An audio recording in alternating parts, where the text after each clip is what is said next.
सो hey guys, मैं आपका दोस्त एंड होस्ट वी आप सभी के लेकर आ चुका हूँ अ novel way of the escaping death का एपिसोड 1 लेके। और इसका जॉनरा फैंटेसी है और ये एनिमे 2022 को रिलीज़ हुआ था, तो मैं इसको अब हिंदी डब करने वाला हूँ।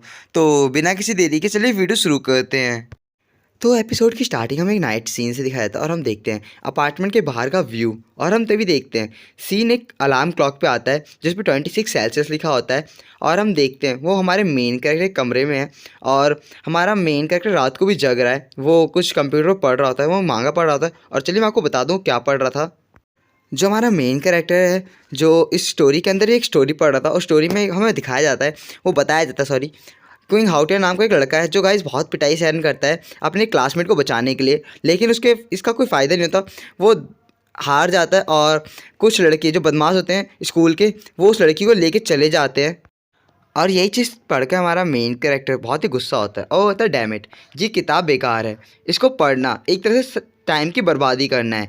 और अब मैं आपको बता दूं जो हमारा मेन कैरेक्टर स्टोरी पढ़ रहा है, उस स्टोरी का नाम है हार्ड कोर नेट जंग वई। और वो स्टोरी को पढ़े कह रहा होता है इसमें जो हमारा मेन कैरेक्टर कोइंग हाउटियान है वो सबसे बेकार है, उसने उस लड़की को बचाने के लिए कुछ नहीं किया। और जबकि मैं आपको बता दूं गाइस स्टोरी में लिखा है उसने पिटाई से ही, लेकिन उससे तब भी कुछ नहीं हुआ, तो वो लड़की को लेके चले गए। तो चलिए स्टोरी वापस आते हैं, अपने को क्या लेना है।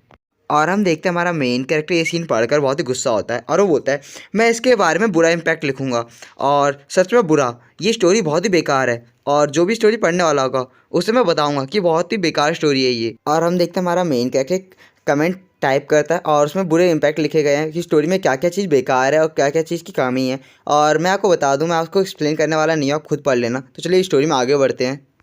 कमेंट सेंड करने के बाद हमारा मेन कैरेक्टर बहुत ही उबासी लेने लगता है और वो कहता है ये किताब इतनी बोरिंग है कि इससे मुझे नींद आने लगी है। और हम देख सकते हैं वो उबासी ले रहा होता है।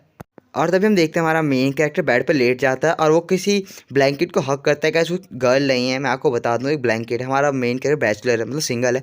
और वो कहता है बिस्तर पर लेटते उसे हक करते हुए डॉल को, मुझे पहले ही सो जाना चाहिए था, मैंने अपना टाइम कितना बर्बाद किया उस बेकार सी पोएम को पढ़ने में, मतलब गाइस मांगा को पढ़ने में। और हमारा मेन कैरेक्टर जैसे सो ही जाता है और उसके अलार्म घड़ी में गाइस करेक्ट 12 बजते हैं, मतलब गाइस 00 हो जाता है।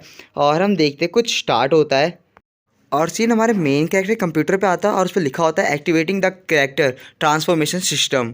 और हम देखते हैं वो लोडिंग होने लगती है और तभी हम देखते हैं कंप्यूटर के अंदर कुछ गिनती भागने लगती है जैसे हैकर टाइप है। और हम देखते हैं वो एक वक्त पे जाके रुक जाती है और तभी सीन शिफ्ट होता है। हम देखते हैं सुबह हो चुकी है और हमारे मेन कैरेक्टर अपार्टमेंट का सीन दिखाया जाता है और हम देखते हैं उसमें कोई कह रहा होता है ब्रदर ब्रदर, मतलब भाई। और हम देखते हैं हमारे मेन कैरेक्टर कमरे में आता है और उसके गेट के बाहर कोई चिल्ला रहा होता है, वो कह रहा होता है भाई अगर आप अभी नहीं उठे तो मुझे गुस्सा आ जाएगा। और हम तभी देखते हैं सीन हमारे मेन कैरेक्टर पे आता है और वो कहता है चिल्लाना बंद करो, मुझे अभी भी नींद आ रही है। और हम देखते हैं हमारा मेन कैरेक्टर अपने ब्लैंकेट से अपने चेहरे को ढक लेता है और तभी हम देखते हैं कोई लड़की कमरे में आती है, मतलब उसकी सिस्टर की ब्रदर कह रही थी, और उसको ब्लैंकेट को खींच देती है और हमारा मेन कैरेक्टर नीचे गिर जाता है। और हम देखते हैं हमारे मेन कैरेक्टर सिस्टर उसके सामने खड़ी होती है और हमारा मेन कैरेक्टर नीचे गिरा हुआ होता है। और हम देखते हैं हमारा मेन कैरेक्टर कुछ देख के चौंक जाता है और हम देखते हैं वो चीज़ उसे नहीं देखनी चाहिए थी और वो कहता है हम आखिर तुम हो कौन। और हम देखते हैं अपनी सिस्टर को देख कर ये बोल रहा होता है और हम देख सकते हैं उसने नीचे का क्या चीज़ देखा है। और हम देखते हैं सीन तभी उसकी सिस्टर पे आता है और वो बोलते हैं तुम अभी भी सपना देख रहे हो ना, ऐसा लगता है कि सोने से पहले मुझे तुम पर कड़ी नज़र रखनी होगी। और तभी हम देखते हैं हमारा मेन कैरेक्टर अपने सर को पकड़ते हुए बोलता है ऐसा नहीं है, ये सब उस घटिया से मांगा के कारण हुआ है जो मैं रात को पढ़ रहा था। और हम देखते हैं हमारी सिस्टर, मतलब कि हमारे मेन कैरेक्टर की सिस्टर उसकी बात पे ध्यान नहीं देती और उसे घिसड़ के लेके जाने लगती है। और हम देखते हैं हमारे मेन कैरेक्टर की स्पिरिट निकल चुकी है शरीर से और वो बोलती है ले जाते हुए अब और बहाने नहीं, तुम वैसे भी लेट उठे हो और तुम्हें स्कूल जाने के लिए भी लेट हो रहा है। और सीन तभी बाथरूम के साथ शिफ्ट होता है और हम देखते हैं बाथरूम का टैप किसी ने ऑन किया और हम तभी देखते हैं हमारा मेन कैरेक्टर बाथरूम के अंदर आ चुका है और वो ब्रश करता हुआ अपने मन में सोच रहा होता है, वो कह रहा होता है इस दुनिया में चल क्या रहा है। और हम तभी देखते हैं उसे कुछ सूझता है और वो चौंकता है, कहता है और हम देखते हैं हमारे मेन कैरेक्टर को कुछ याद आता है और वो कहता है क्या इतनी बुरी तरह से जगाया जाना और स्कूल के लिए लेट हो जाना, क्या ये सब उस मांगा का इंट्रो नहीं था जो मैं कल रात को पढ़ रहा था। और हम देखते हैं हमारा मेन कैरेक्टर ये सब कुछ अपने मन में सोच कर चौंका है। और तभी हम देखते हैं हमारा मेन कैरेक्टर मिरर में देख के ब्रश कर ही रहा होता है, तभी मिरर से आवाज़ आती है और वो बोलता है तो आखिरकार आपने इसका पता लगा ही लिया। और ये देख के हमारा मेन कैरेक्टर फट के छत्तीस जाते हैं और वो चौंकता है थोड़ा सा और वो घबराते हुए पीछे होता है और वो बोलता है ये कैसे संभव है, तुम मिरर में हो और इस दुनिया में चल क्या रहा है, तुम सच में हो भी या नहीं। और तभी हम देखते हैं सीन उस मिरर वाले बंदे पे आता है और वो बंदा बोल रहा होता है, डरो मत, शांत हो जाओ, मेरी बात तो सुनो, नहीं तो तुम्हारे लिए इस दुनिया में आगे बढ़ना मुश्किल हो सकती है। और हम देखते हैं सीन उस मिरर वाले बंदे पे आता है, वो अपना रियल फेस दिखाता है और वो बोलता है आप उस घटिया से मांगा के मेन कैरेक्टर बन चुके हैं जिसे आप कल पढ़ रहे थे। अधिक महत्वपूर्ण रूप से ये है कि आप उस पुस्तक के साथ जुड़ चुके हैं। अब जो स्टोरी में लिखा था वो आपके साथ होने वाला है। और हम देखते हैं हमारा मेन कैरेक्टर सब ध्यान से सुन रहा होता है और तभी गाइस की फट जाती है और हम देखते हैं वो मिरर वाला बंदा तो कुछ ऐसा बोलता है, वो बोलता है कहानी के आखिर में आप मर जाएंगे। और हम देखते हैं ये सुनकर हमारा मेन कैरेक्टर बहुत ही गुस्सा हो जाता है और वो बोलता है आप मुझसे मजाक कर रहे हो ना, और मैं मर इसलिए जाऊँगा सिर्फ क्योंकि मैंने उस किताब के बारे में कुछ बुरा बोल दिया, मैं उस किताब से नफरत करता हूँ। नहीं, ऐसा थोड़ी ना होता है। और हम देखते हैं बाथरूम के बाहर भी हमारे मेन कैरेक्टर की आवाज़ आ रही होती है और उसकी सिस्टर जो डाइनिंग टेबल बैठ के कुछ कर रही होती है, उसे कुछ समझ नहीं आता। और तभी हम देखते हैं सीन उस मिरर वाले बंदे वापस आता है बाथरूम के अंदर और वो बोलता है आपका काम मरना नहीं है, बचाना है। और हम देखते हैं मिरर वाला बंदा आगे बोल रहा होता है, वो बोल रहा होता है जो इस कहानी का लेखक है उसकी कार दुर्घटना में मौत हो गई और इसके कारण स्टोरी आगे नहीं बढ़ पाई, और अब आपको चुना गया है स्टोरी को आगे बढ़ाने के लिए, और आपको लेखक की विरासत भी मिलेगी जो उसने छोड़ा है आपके लिए, और वो आपको स्टोरी के अंदर ही मिलेगी। तो आपको अपनी लाइफ को उस तरह जीना होगा, आपको अब नई कहानी लिखनी होगी अपने तरीके से। और हम तभी देखते हैं हमारा मेन कैरेक्टर बोलता है पर मैं अब क्या करूं।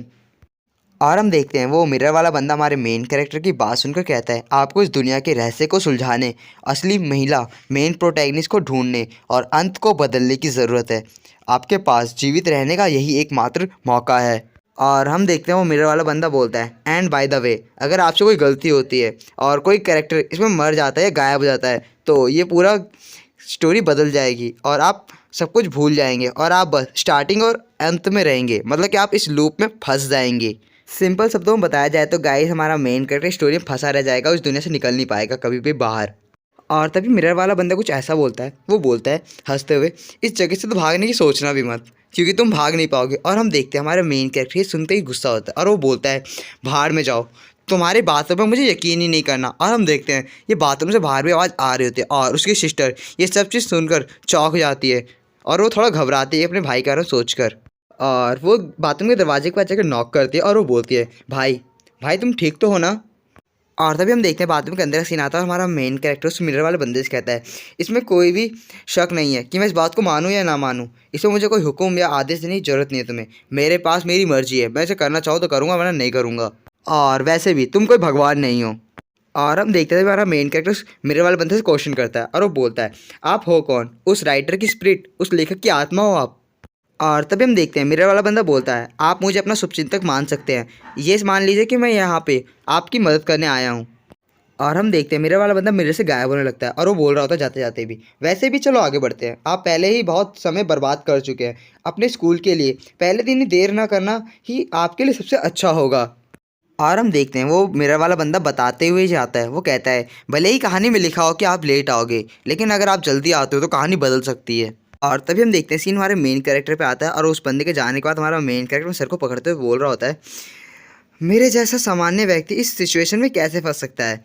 और हम तभी देखते हैं बाथरूम के गेट को उसकी सिस्टर अभी भी नॉक कर रहे होते हैं और वो बोल रहे थे भाई अगर तुम खुलकर नहीं बोलोगे तो मैं अंदर आ जाऊंगी। और हम देखते हैं हमारा मेन कैरेक्टर अपनी मदहोशी में है क्योंकि गाइस वो एनिमे कैरेक्टर बन चुका है, अब उसके लाइफ में भी वो सब होने वाला जो एनिमे में लिखा होता है मतलब फैंटेसीज, तो वो ध्यान नहीं देता और वो अपने मन में कह रहा होता है मैं आ रहा हूँ अपनी नई दुनिया में।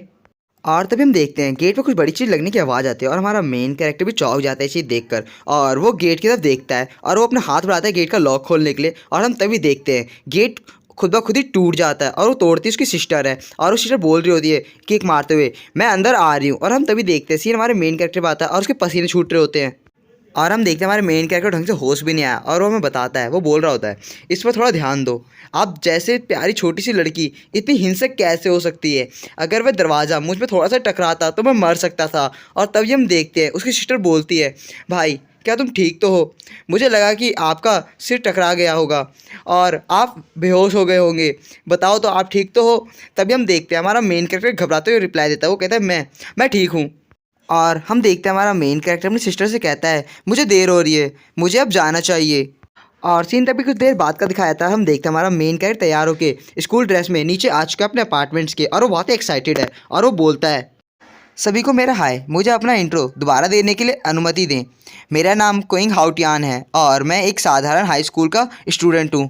अब ये ठीक है। और तभी हमारा मेन कैरेक्टर अपना बेकार चेहरा बना के बोलता है, इस अचानक आम परिचय का क्या मतलब? कोई भी राइटर अपनी स्टोरी में अपना आधा दिमाग थोड़ा दिखाएगा अपनी बारे में स्टार्टिंग में बताना। ये क्या बात की कहानी है? स्टार्टिंग में तो कुछ धमाका होना चाहिए था, कुछ इंटरेस्टिंग सा सीन होना चाहिए था।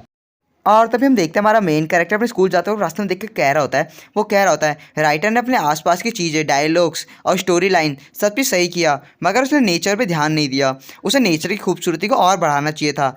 और नेचर ही है जो हर किसी को पसंद आता है।